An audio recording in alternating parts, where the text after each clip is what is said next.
अब तक आपने देखा कि बेताल ने विक्रमादित्य को देवदत्त और सोमदत्त की मित्रता की कहानी सुनाई।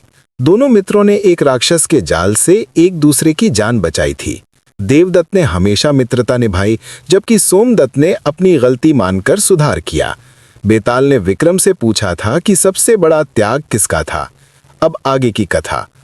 विक्रम ने गहरी सांस ली और बोले, बेताल, सबसे बड़ा त्याग सोमदत्त का था।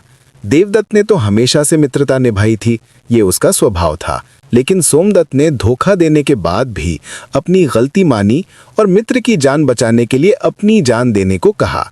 गलती करके भी सच्चाई पर आना सबसे बड़ा त्याग है।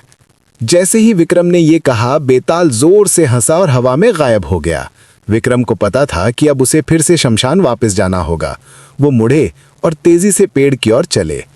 इस बार जब विक्रम ने बेताल को कंधे पर उठाया तो वो बोला, वाह विक्रम, तुमने सही जवाब दिया, लेकिन कहानी अभी खत्म नहीं हुई है। उन दोनों मित्रों के साथ आगे क्या हुआ था ये भी सुनो। बेताल ने आगे की कहानी शुरू की। देवदूत के वरदान के बाद देवदत्त और सोमदत्त अपने शहर वापस लौटे थे। दोनों को अपार धन दौलत मिल गई थी। देवदत्त का व्यापार फिर से फलने फूलने लगा और सोमदत्त एक प्रसिद्ध विद्वान बन गया। दोनों की मित्रता और भी मजबूत हो गई थी। कुछ साल बीते तो दोनों की शादी हुई। देवदत्त की पत्नी का नाम प्रिया था और सोमदत्त की पत्नी का नाम सुमित्रा था। दोनों परिवार एक ही घर में रहने लगे। उनके बच्चे भी हुए और सब कुछ खुशी खुशी चल रहा था। लेकिन एक दिन कल्याणपुर में अजीब घटनाएं होने लगी। रात के समय शहर में डरावनी आवाजें आने लगीं। लोग सुबह उठकर देखते कि उनके घरों की दीवारों पर खून के निशान हैं। कुछ लोग रातों रात गायब हो जाते और फिर कभी वापस नहीं मिलते। राजा ने घोषणा की कि जो कोई भी इस समस्या का समाधान करेगा उसे आधा राज्य मिलेगा। देवदत्त और सोमदत्त ने निर्णय लिया कि वे इस रहस्य को सुलझाएंगे। वे रात के समय शहर में पहरा देने लगे। तीसरी रात को उन्होंने देखा कि शहर के बाहर जंगल की तरफ से एक काली छाया आ रही है। वो छाया बहुत तेजी से घरों के अंदर घुस जाती और कुछ देर बाद वापस निकल आती। देवदत्त और सोमदत्त ने उसका पीछा करने का फैसला किया। जंगल में उन्होंने देखा कि वो छाया एक गुफा में गायब हो गई। जब वे गुफा के पास गए तो अंदर से डरावनी आवाजें आ रही थीं। हिम्मत करके वे अंदर गए तो देखा कि एक डायन वहां बैठी है। उसके सामने कई लोग बंधे हुए हैं। डायन ने उन्हें देखते ही कहा, अरे, दो और शिकार आ गए। उसकी आंखें लाल थी और बाल बिखरे हुए थे। उसके हाथों में लंबे नाखून थे। वो बोली, मैं इन लोगों का खून पीकर जवान बनी रहती हूं। अब तुम दोनों की। देवदत्त और सोमदत्त डर गए, लेकिन वो भागे नहीं। उन्होंने एक दूसरे की तरफ देखा और समझ गए कि अब उन्हें लड़ना होगा। डायन ने अपना जादू शुरू किया। उसके हाथों से जहरीली गैस निकलने लगी। दोनों मित्रों ने अपनी तलवारें निकाली, लेकिन डायन पर तलवार का कोई असर नहीं हो रहा था। वह हवा में उड़ती रहती थी।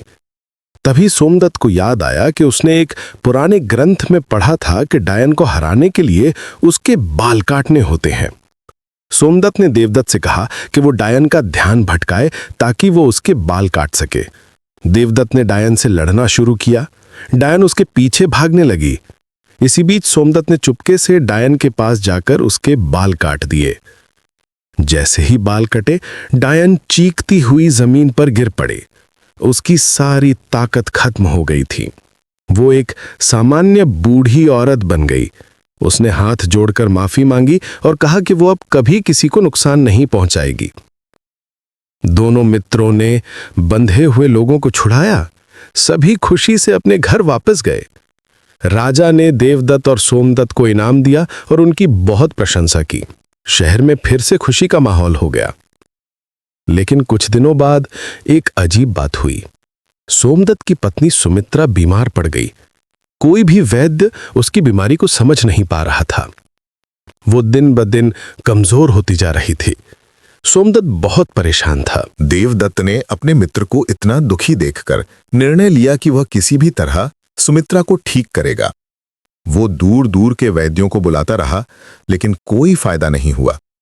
आखिर में उसे पता चला कि हिमालय में एक ऋषि रहते हैं जो किसी भी बीमारी का इलाज कर सकते हैं। देवदत्त ने सोमदत्त से कहा कि वो हिमालय जाकर उस ऋषि से मिलेगा। सोमदत्त ने मना किया क्योंकि रास्ता बहुत खतरनाक था, लेकिन देवदत्त नहीं माना। वो अकेले ही हिमालय के लिए निकल पड़ा।